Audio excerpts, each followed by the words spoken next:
কারণটা কি? দেখুন আমার 2017-তে 2017 সালে 18-ই লাস্টের দিকে ইয়ে হয় হার্ট অপারেশন। সেদিকে তাকিয়ে বলুন। হ্যাঁ, হ্যাঁ। হার্ট অপারেশন হয়েছি। তারপর সেখান থেকে ভালো ছিল, হঠাৎ 2023-এ মানে ব্রেন স্ট্রোক হয়েছে। মানে কলকাতা থেকে এসে আমি আসানসোলে যাতায়াত করেছি এক সপ্তাহ পর যাওয়ার পরে বাড়িতে আসার পরে সকালে ঘুম থেকে উঠে মানে বসতে পারছি না, শাড়ি উল্টে যাচ্ছি। কী হলো, ওর মা ধরে আমি বাথরুমে নিয়ে গিয়ে পৌঁছাই। তারপরে আমি বলি এরকম হচ্ছে কেন, মাথাটা ব্রেনটা করছে, সমাধি করছে, কি বুঝতে পারছি না। তা আমার সঙ্গে সঙ্গে গাড়ি ধরে মানে এতে হসপিটাল নিয়ে গেলাম, কিছু শীত পাচ্ছি না।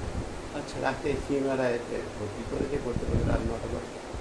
তার ওখানে 8 দিন পরে একটু হলো, তারপরে ফের পেটের সমস্যা হলো, হিচকিটা বন্ধ হলো।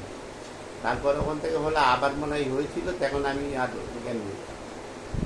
তখন 1.5 মাস ভর্তি ছিলাম। তখন জানে কেউ আসবে না, ঠিক আছে।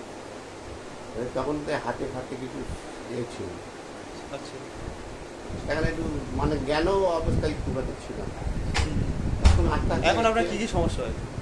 এখন সমস্যা নেই বলতে এগুলো আছে, এখন তো আমি ঠিক করছি। হ্যাঁ, মানে এখন কি কি সমস্যা হয়?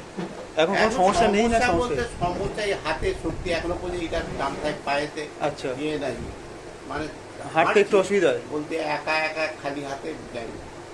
আচ্ছা। থাকলে ভালো হয়, একা একা গেলে প্লেন রাস্তা এই ঘরের মধ্যে শক্তিটা কম। আচ্ছা আচ্ছা। মোটামুটি 2 বছর হয়েছে নাকি? 3 বছর হচ্ছে। 3 বছর তো। উনি মানে ব্যালেন্স ঠিকঠাক থাকে নাকি হাঁটতে গেলে অসুবিধা হয়? কমজোরি আছে না? আপনার ঘষছি, আপনি সেরকম সাড়া নেই তাই তো?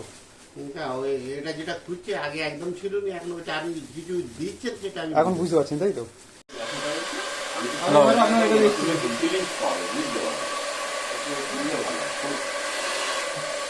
আঙুল হচ্ছে পার্মার সিলেকশন এদিকে দেখুন দাদা, তখন পার আঙুল দিয়ে দিন হচ্ছিল না তো?